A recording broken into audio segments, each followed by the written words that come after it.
sussing out your luck, going hard in the paint, and that's how you assert dominance. Hey, what's up guys, it's SirTagCR, and today we're back at it again with the Pekka Bandit 3 Musketeer deck. This deck has a Zap Bait element with the Goblin Gang and the Bats. Your opponent's going to have to pick between zapping the Goblin Gang or the Bats, and then the remaining card will get a lot of value. By successfully defending your pump from your opponent's miner, you're always going to bait out a poison, allowing you to have free reign with your 3 Musketeers. And of course, the main feature of this deck is going to be the Big Mama Pekka, which is going to allow you to counter all those Giant and Golem double Prince decks that are thriving in the meta. And because this deck counters Giant double Prince so well, you're going to win half your games solely based off of matchups.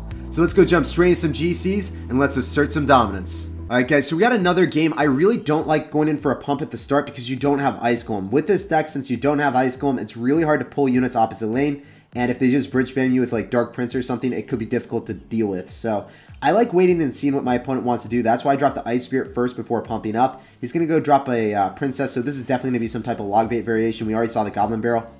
I'm just going to be hovering Zap, and I guess he doesn't want to defend his tower. Maybe he didn't have means to defend his tower, and there's a Dark Prince. So I'm going to go drop my Pekka. I was waiting to the last possible second to pump up. I just didn't want to let that happen to me. And what we're going to do is we're going to go drop Ice Spirit to counter the Goblin Gang. Notice how the Goblins bounce back. The Ice Spirit jumps on everything, and that's a 1 for 3 trade, so I'm very happy with that.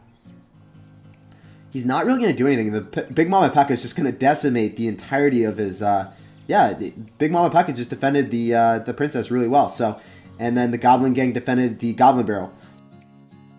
If you drop the Goblin Gang reactionary pretty fast, you notice how the Goblin Barrel just didn't get any hits because I dropped my Goblin Gang reactionary. Very important to do that if you guys can. We're going to go drop our Bats right on top of the Princess. I botched the timing. It's still going to end up killing the Princess. Actually, that worked out really well. I was expecting it to hit my tower. I got really lucky there, guys. I don't know how that worked, but it was pretty dope. We're going to go drop a Bandit, and then we're going to go zap that to make sure that...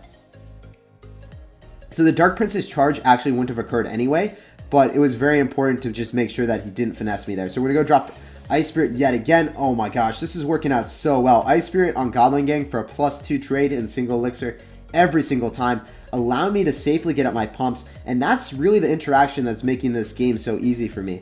Just making sure that you get your cards in the right cycle is imperative with this deck. We're going to be dropping our Pekka. Okay, so unfortunately right there, that was not the best possible thing. He got a little bit of a shot off on my pump. We did not defend the pump to the best of our ability, but notice how the Dark Prince's charge is always mitigated by the Bandit. Always very nice for us. I should have zapped the Goblin Gang instead of the Spear Goblins, but I done goofed there. We're going to go drop our 3 Musketeers. I thought he was going to go drop a Barrel. He had enough elixir, he had the timing, but he just didn't do it. So he's going to go drop his Bandit. We're going to go drop our Goblin Gang to eat up the Bandit shots. He's going to go log it back. Okay, so he's playing this really well. We need to get a Collector on the field, but unfortunately the Princess didn't die, so we can't go in. We gotta defend this first and foremost, and there it is. So he's gonna keep going in. Notice how I didn't let the Dark Prince cross the river. If the Dark Prince crossed the river, we were gonna be in a world of pain, because then the Dark Prince would have tanked for the tower as the Goblin Barrel just gets so many shots off on us.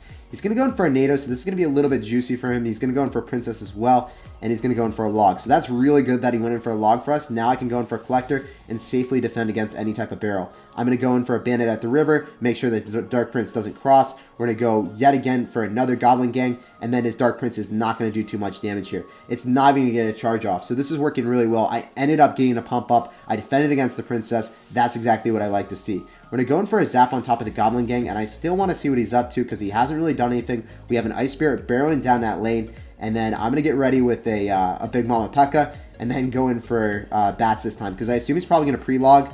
No, he didn't. So I was really expecting the pre-log since I went in for the Goblin Gang last time. I don't know why he wouldn't do that, but whatever, man. You do you. We're going to go drop high 3 Musketeers to make sure that we can obliterate the majority of the Goblin Gang, but he's going to go drop Princess, and he's going to go in for a log. I'm going to go in for a zap to make sure that the Bandit charges in, and hopefully one of the Musketeers gets on top. Oh my gosh, that's going to be GG.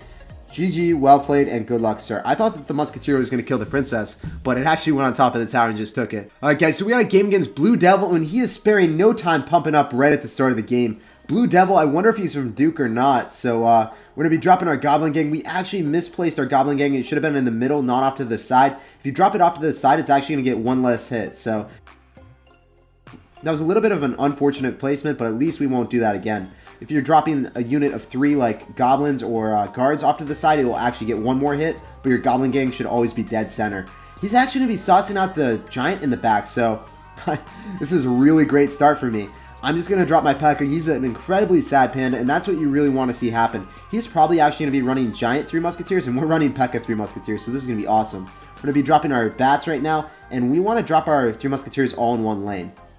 Unfortunately, I think that he's just... Okay, so he put us in a little bit of a predicament where I actually have to drop my 3 Musketeers way earlier than I want to. They're going to completely obliterate the battle ram, and then we're going to have some type of counter push here. So actually, I'm just going to let those 2 Musketeers thrive on us. One of the Musketeers will only be living, and then we're going to be able to zap the Goblin Gang, allowing my Musketeers and the Bandit to lock onto the tower. He's actually going to have to drop a Minion Horde. That means I can just get away with an Ice Spirit, and then I will be able to pump up yet again. This is a really great start for me. We're up tower damage, we're up pumps, and we are chilling, actually. So I just want to go pump up again. I assume he's going to pump up relatively soon. If he goes in for a Battle Ram, I can just go in for a Goblin Gang because he's not going to have enough Elixir to support it, and he doesn't have Ice Golem in the deck. So if he does zap the Goblin Gang, the Stab Goblins will still stay alive, kill his Battle Ram, and he doesn't get too much value out of it. When I go drop our Goblin Gang at the river, I know that he's probably going to go drop... he drops his zap. Okay, so I wasn't expecting that. I was expecting, like, bats or something. We're going to drop our Bandit in the back, and we're just going to see what he wants to do. Whenever he wants to drop his Giant, we will respond with a Pekka, and we'll have a pretty nice counter push. We weren't really able to have a great counter push in single Elixir, but now because it's going to be double Elixir, he's going to be in a world of pain here. So his Giant already got obliterated. What I'm going to do is I'm going to go drop my Goblin Gang. I'm going to go drop my Zap as well. And then he actually did cycle back to Zap, but we just have Bats back in cycle. So he is going to be a very sad panda here. We're going to go drop our 3 Musketeers all in one lane because we have the Big Mama Pekka. I feel like that he's just not able to do anything about that. And actually, he's going to be rushing opposite lane. We're going to be dropping our Ice Spear because we know he's going to drop Minion Horde. We're going to get ready with Zap. I guess, okay, there it is. I was expecting that a little bit earlier, but he was waiting for the 3 Musketeers to lock onto the tower before dropping it. No avail to him, though. It just didn't work out. We're going to let one of the Musketeers lock on, then we drop our Bats. That's how you always do it, and then the Bats only get 1 or 2 hits. We actually might end up 3-crowning him. I think that we just completely hard-countered him. I don't know why he's running this compared to the Pekka deck. I guess he just doesn't know. This is one of the best decks to counter Giant, and I guess he just didn't know this deck. Good game, well played, and good luck, sir. Alright guys, so we got a game against Andri, and he's going to be saucing out the Hog Rider Ice Golem push right at the start. So we're going to go in for 3 Musketeers, have a little bit of a counter push, and unfortunately he goes in for Fireball.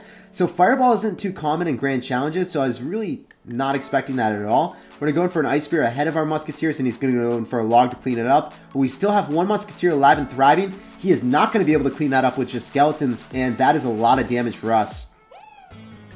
So since he's already dropped his Ice Golem, we know that he's back in cycle with his Hog Rider, but we don't want to go drop our Goblin Gang, and we don't want to go drop our Bats. We also know that he used his Log earlier. So he already used his Log, so I'm going to apply some pressure with the Goblin Gang. We also know that he doesn't have Zap primarily, so that's going to be awesome for me. So I assume that he's going to go drop his, he's going to go drop his Big Mama Hog Rider. We're going to drop our Pekka. Pekka's going to go Thrash and destroy the Hog Rider. No hits here.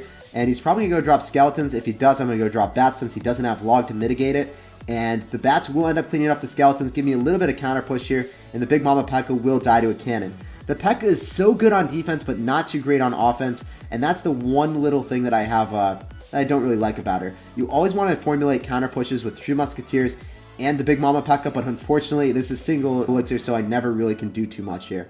I'm going to go drop my Ice Spirit to jump on his Ice Spirit. Notice how since I drop it as it's loading up, it doesn't get to jump on his, so I have it alive and thriving, so I'm going to go drop Bandit with it. Hopefully we can bait out Skeletons or something. And it ends up dropping on an Ice Golem. We're going to drop our Zapper on top of the Skellies, and I assume the Bandit does get a clutch hit. That is awesome.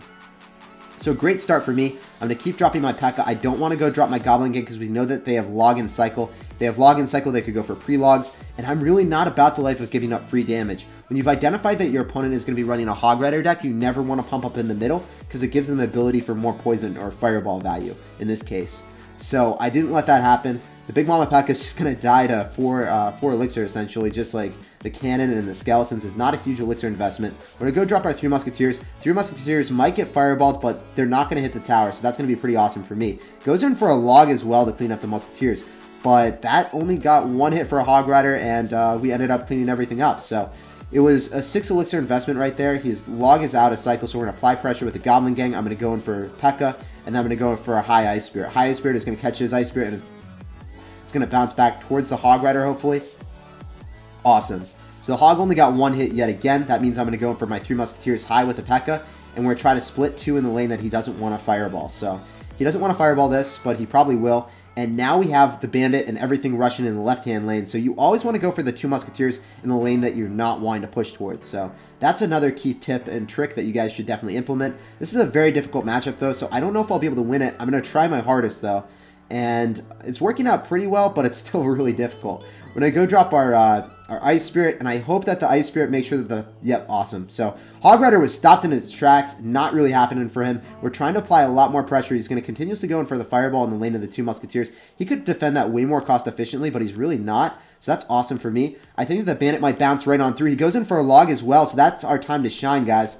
We are actually going to be able to make something happen here, because if he goes in for a Hog Rider, we can just stop it in its tracks with the Goblin Gang. I wonder... Yep, you're not going to get a hit, so that's awesome for me. You're not going to be able to get back in cycle. And here we go, guys. This is where we become men. This is where the big parade push happens. We're going to be dropping another set of bats, and we're going to be going in hot here. So hopefully the big Mama Pekka bounces on through, but I don't know, guys. This is looking a little bit sketchy, so I'm going to have to go in for another Pekka. I can't force it. I don't think it's going to happen there. Oh, man. Who even runs 2.6 in GCs anymore? It's a really hard counter, but it's a really weird matchup. So there's the pre-log. He played that really well. He's going to get another hit for his troubles, and now I hope he goes in for a Fireball. That could spell doom for him. Awesome. So this is where we got to make it happen, guys. We got to make it happen before he gets back to a Fireball. He might get back to a Fireball in time, but we got to go in for a Bandit. Oh my gosh, this is going to come down to the wire, guys. As the Fireball is in the air, I think the Bandit might dash.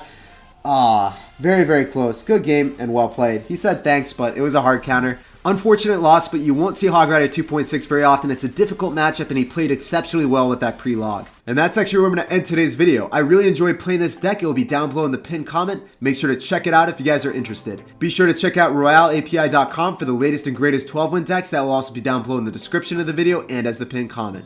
Thanks for watching, thanks for chilling with me, and I can't wait to see you guys next time. Peace out.